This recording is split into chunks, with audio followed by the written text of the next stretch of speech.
আমাদের ছাত্রী বোনেরা কিংবা শিক্ষার্থীরা কিংবা যে কোনো নাগরিক মসজিদে নামাজ পড়তে আসলে ওয়াশরুম কিংবা অজুখানা কিংবা নামাজের ভিতরে নামাজ পড়ার পরিবেশ, সাউন্ড, লাইটিং প্রত্যেকটা জায়গায় নামাজের সাথে সম্পৃক্ত যা যা পরিবেশ আছে প্রত্যেক জায়গায় অন্তত একটা ভালো পরিবেশ পায়।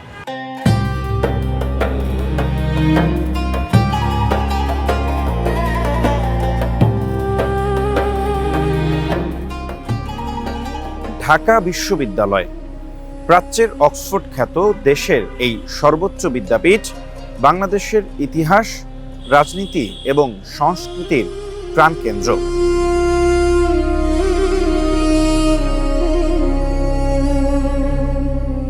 ঢাকা বিশ্ববিদ্যালয়ের অবিচ্ছেদ্য অংশ ঢাকা বিশ্ববিদ্যালয় কেন্দ্রীয় মসজিদ।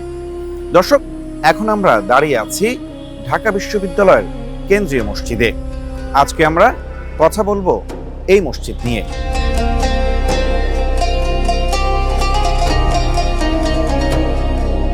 ঢাকা বিশ্ববিদ্যালয় 1921 সাল থেকে আজ অবধি এই প্রাঙ্গণ হাজারো স্বপ্নদ্রষ্টা তৈরি করেছে, কিন্তু এই বিশ্ববিদ্যালয়ের বিশাল ক্যাম্পাসের একটি গুরুত্বপূর্ণ অংশ বিশ্ববিদ্যালয়ের কেন্দ্রীয় মসজিদ দীর্ঘকাল নীরবেই বহন করেছে এক অবহেলার গল্প।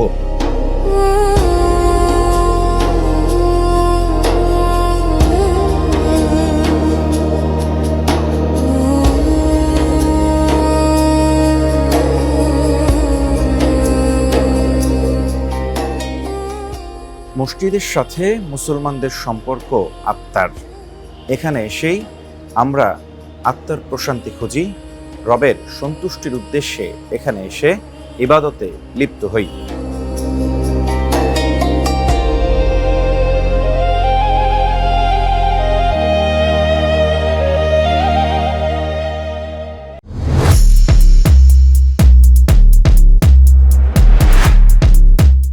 দীর্ঘ সময় ধরে সঠিক রক্ষণাবেক্ষণের অভাবে এর দেয়ালে নোনা ধরেছিল, বর্ষার ছাদ চুইয়ে পানি পড়ত এবং অজুখানায় ছিল চরম অব্যবস্থাপনা।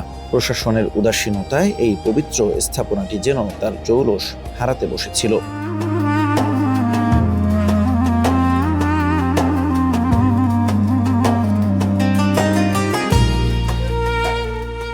একটি প্রতিষ্ঠানের পরিচয় তার স্থাপত্যের রক্ষণাবেক্ষণে, কিন্তু বছরের পর বছর কেন্দ্রীয় মসজিদের অবকাঠামোগত উন্নয়নে কর্তৃপক্ষের তেমন কোনো জোরালো পদক্ষেপ দৃশ্যমান ছিল না। 2024-এর জুলাই অভ্যুত্থানের পরে অনুষ্ঠিত হয় ডাকসু নির্বাচন। নির্বাচনের পর চিত্র বদলাতে শুরু করে। শিক্ষার্থীদের নির্বাচিত প্রতিনিধিরা মসজিদের এই বেহাল দশা নিরসনে সোচ্চার হন।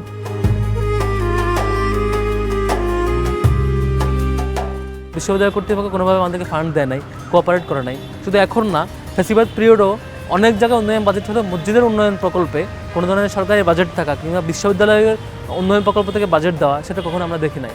তো এবার আমরা ডাকসুর উদ্যোগে বাইরে বিভিন্ন জায়গায় স্পন্সর প্রতিষ্ঠানকে অ্যাপ্রোচ করার চেষ্টা করেছি। ফাইনালি একজন ভাই তার প্রতিষ্ঠান থেকে ডোনেট করার চেষ্টা করেছেন।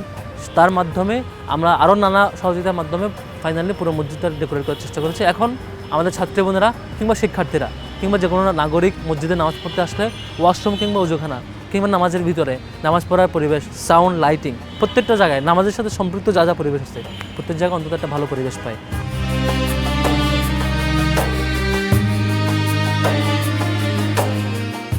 ডাকসুর উদ্যোগেই প্রথমবারের মতো বড় ধরনের সংস্কার পরিকল্পনা হাতে নেওয়া হয়। শিক্ষার্থীদের চাপের মুখে প্রশাসন নড়েচড়ে বসে এবং শুরু হয় আধুনিকায়নের কাজ।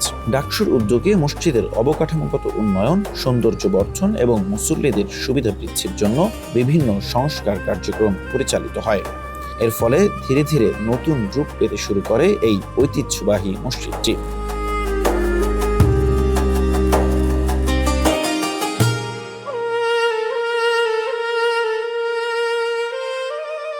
ঢাকা বিশ্ববিদ্যালয় কেন্দ্রীয় মসজিদ আজ তার হারানো গৌরব ফিরে পেয়েছে। আধুনিক সুযোগ সুবিধা সহ মুসল্লিদের নামাজ আদায়ের সুবিধার জন্য নেওয়া হয়েছে বিভিন্ন কার্যকর পদক্ষেপ।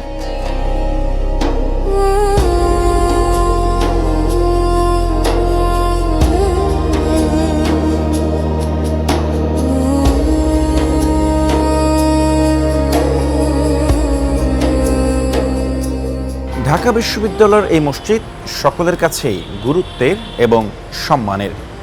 বর্তমানে পরিবর্তিত এই রূপ মসজিদের পরিবেশকে করেছে সুন্দর এবং মুসল্লিদের জন্য করেছে স্বস্তিকর পরিবেশ।